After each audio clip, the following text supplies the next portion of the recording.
Assalamualaikum warahmatullahi wabarakatuh. Alhamdulillah, salatu wassalamu ala rasulillah, amma ba'd. Kaum muslimin yang dirahmati Allah subhanahu wa ta'ala, beberapa waktu yang lalu kami sudah membahas ceramah seorang wanita dari kalangan habaib, artinya seorang habibah ya.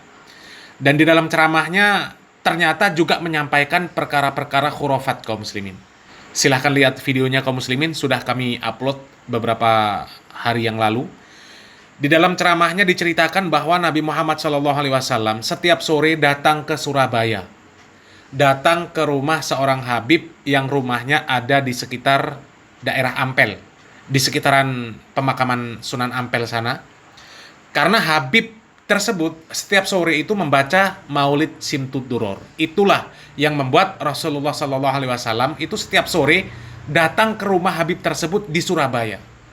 Dan tidak tanggung-tanggung kaum muslimin. Tetangga Habib yang orang Cina, yang masih kafir, itu pun bisa juga melihat Rasulullah SAW hadir di rumah Habib tersebut. Dan apakah yang seperti ini akan kita percayai kaum muslimin? Na'udzubillah min dzalik. Tentu itu adalah perkara yang dilarang kita untuk percaya kaum muslimin. Karena itu kisah-kisah yang gedabrus itu kaum muslimin. Itu kisah bohong.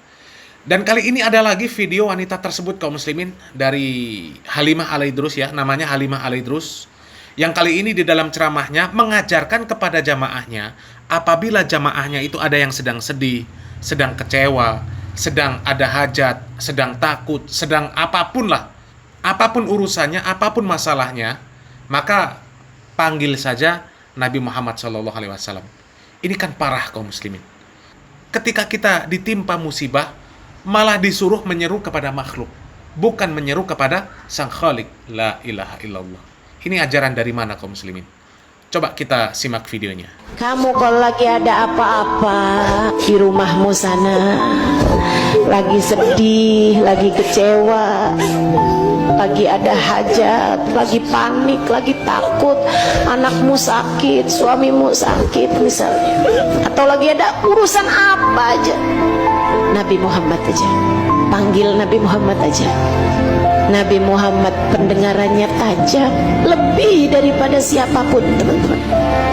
Nabi Muhammad penglihatannya tajam lebih daripada siapapun, tak terbatas ruang, tak terbatas waktu. Cukup bagimu nabimu Muhammad sallallahu alaihi wa ala alihi wasallam, adukan kepada baginda Nabi, baca salam, baca salawat, ucap salam, baca kitab maulid, baca salawat, kemudian sesudahnya sampaikan kepada Nabi Muhammad pengaduanmu itu. Sampaikan, ya Rasulullah, kok susah banget nih jaga hati, wahai Rasul, tolong doain kami, kan umatmu ya Rasulullah. Anak sakit nih Rasul, saya takut, tolongin Rasulullah, syafaatkan untuk anak saya. Ustazah, Rasulullah dengar, ada dalilnya, ada hadisnya Nabi besar Muhammad sallallahu alaihi wa alihi wasallam, hadis Hasan Ra'u Ahmad, ma sallama alayya ahadun min ummati illa waraddallahu alayya ruhi hatta arud alaihi salam. Tidaklah umatku mengucap salam padaku melainkan Allah kembalikan ruhku sehingga aku dapat menjawab salamnya. Kode-kode indah antara kita dengan Nabi Muhammad. Tawassul kepada Nabi Muhammad, munajat, panggil Nabi Muhammad. Nabi Muhammad untuk kita, saudariku sekalian. Nabi Muhammad punyanya kita, umat beliau. Kita umat yang disayang sama Nabi Muhammad. Jangan pernah merasa sendirian, ada Nabi Muhammad dalam hidup. Ini tuntunan yang nggak benar kaum muslimin. Kok menyuruh jamaahnya mengadukan masalah kepada Nabi? Allah saja menceritakan di dalam Al-Quran bahwasanya para nabi, mereka itu juga berdoa. Dan mereka tidak ada yang menyebut nama nabi-nabi sebelum mereka. Tidak pernah menyebut nama orang-orang soleh sebelum mereka yang sudah meninggal dunia. Mereka tidak mengadukan permasalahan yang menimpa mereka kepada nabi-nabi sebelum mereka yang sudah meninggal dunia. Salah satunya di dalam surat Yusuf. Nabi Yakub mengatakan, innama ashku basri wa huzni ilallah.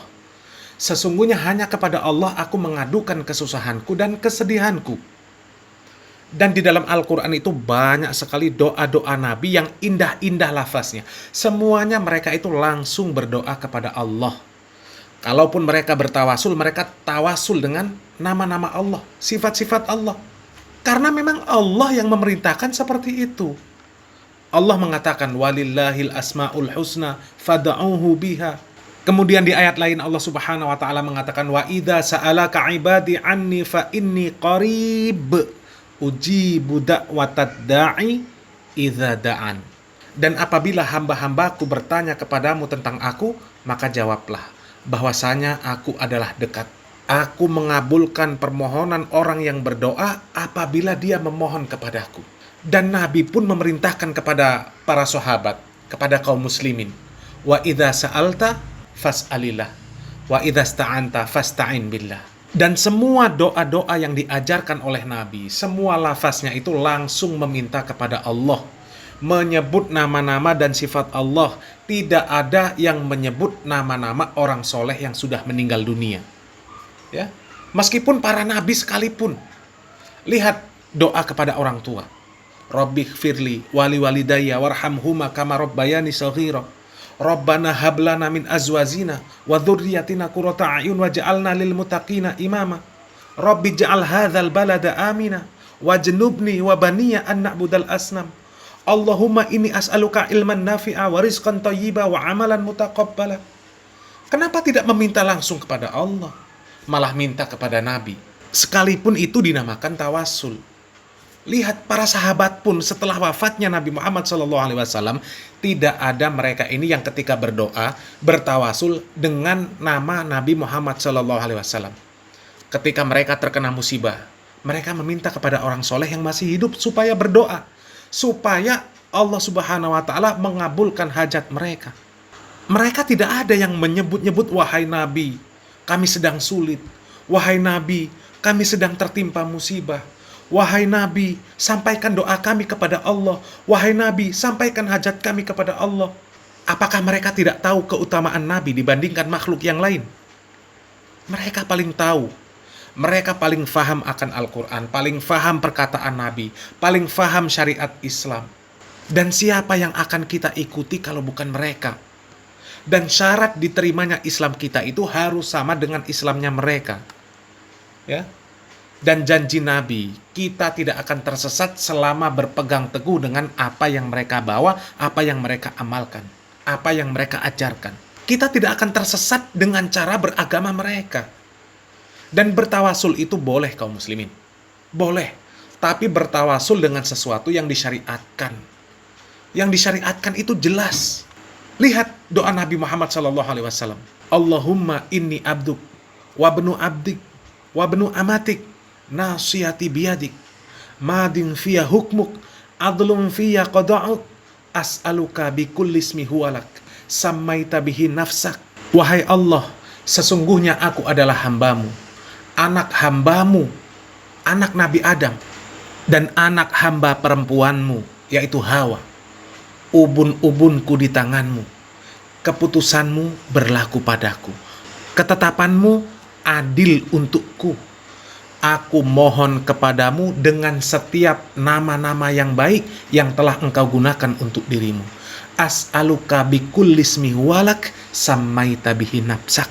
Tawasul yang paling mulia dan yang paling utama adalah tawasul dengan nama-nama dan sifat-sifat Allah. Karena jelas perintahnya, walillahil asma'ul husna fad'uhu biha. Dan lihat Nabi Ibrahim ketika berdoa, beliau alaihi salam memakai nama dan sifat Allah. Rabbana taqabbal minna innaka antas samiul alim wa tub alaina innaka antat tawwabur rahim. Di dalam hadis Nabi juga mengajarkan kita untuk berdoa dengan menyebut nama dan sifat Allah. Yang hadis tersebut kemudian menjadi zikir harian kita. Setiap hari kita membaca, Ya Hayyu Ya Qayyum, birahmatika astaghis, aslih li sya'ni kullahu, wala takilni ila nafsi tarfata ain. Lihat zikir-zikir harian. zikir pagi petang. Semuanya isinya permohonan langsung kepada Allah. Allahumma, Allahumma, Allahumma. Karena memang Nabi mengajarkan seperti itu kaum muslimin. Para sahabat mengamalkan juga seperti itu. Dan siapa yang mau kita ikuti kalau bukan mereka? Jadi berdoa yang paling utama adalah menyebut nama dan sifat Allah. Itu tawasul yang paling utama. Kemudian tawasul yang dibenarkan adalah tawasul dengan amalan soleh. Sebagaimana disebutkan di dalam hadis yang sahih, ada riwayat yang mengisahkan tentang 3 orang yang terperangkap di dalam gua, yang insya Allah kita pun ma'ruf dengan kisah ini.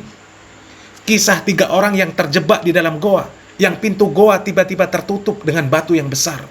Lalu masing-masing dari mereka ini bertawasul dengan amalan soleh yang mereka lakukan. Orang yang pertama bertawasul dengan amalan solehnya berupa memelihara hak pekerjanya. Kalau istilah kita hak karyawannya. Kemudian orang yang kedua bertawasul dengan baktinya kepada orang tuanya. Sedangkan orang yang ketiga bertawasul dengan takutnya dia kepada Allah Subhanahu wa Ta'ala. Sehingga takutnya kepada Allah tersebut menggagalkan perbuatan kejinya yang hendak dia lakukan, yaitu perzinahan. Akhirnya Allah Subhanahu wa Ta'ala membukakan pintu gua itu dari batu besar yang telah menutup pintu gua tersebut. Sampai akhirnya mereka pun bisa keluar selamat. Maka salah satu tawasul yang disyariatkan adalah tawasul dengan menyebut amalan-amalan soleh yang pernah kita kerjakan sebagaimana riwayat tersebut. Kemudian yang ketiga bertawasul dengan orang soleh yang masih hidup. Di dalam sebuah hadis yang diceritakan bahwasanya ada seorang buta yang datang menemui Nabi Muhammad SAW. Orang itu berkata, "Wahai Rasulullah, berdoalah kepada Allah agar Allah Subhanahu wa Ta'ala menyembuhkanku. Penyakitnya adalah matanya tidak bisa melihat." Kemudian Rasulullah SAW menjawab, "Apabila engkau menghendaki, aku akan berdoa untukmu.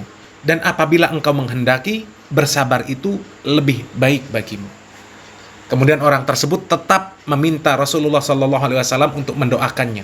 Kemudian Nabi Muhammad SAW pun berdoa sampai Allah kemudian memberikan kesembuhan kepada orang tersebut. Adapun berdoa dengan menyebut nama-nama orang soleh yang sudah meninggal, maka itu tidak disyariatkan. Dan tidak ada riwayat para nabi berdoa dengan menyebut kemuliaan nabi yang sebelum mereka yang sudah meninggal dunia. Begitu juga para sahabat Nabi. Sahabat Nabi Muhammad SAW, setelah meninggalnya Nabi Muhammad SAW, tidak ada mereka berdoa dengan menyebut-nyebut nama Nabi Muhammad SAW. Ya. Ketika mereka tertimpa musibah, maka mereka minta kepada paman Nabi, Abbas radhiyallahu an, untuk berdoa supaya musibah yang menimpa mereka ini diangkat oleh Allah. Sehingga ketika ada riwayat-riwayat yang sahih, yang sudah dikisahkan oleh Nabi, diajarkan oleh Nabi kepada para sahabatnya, diamalkan oleh para sahabat dan generasi terbaik umat Islam, kemudian kita disuruh mengikuti mereka. Dan mereka adalah manusia-manusia yang terbaik yang sudah Allah Subhanahu wa Ta'ala jamin surga. Lalu kenapa kita lebih memilih menyelisihi mereka dan kemudian memilih perkataan-perkataan, pendapat-pendapat dari orang-orang yang tidak ada jaminan surga atas mereka. Semoga yang sedikit ini menjadi bahan renungan dan semoga bermanfaat. Barakallahu fikum. Wassalamualaikum warahmatullahi wabarakatuh.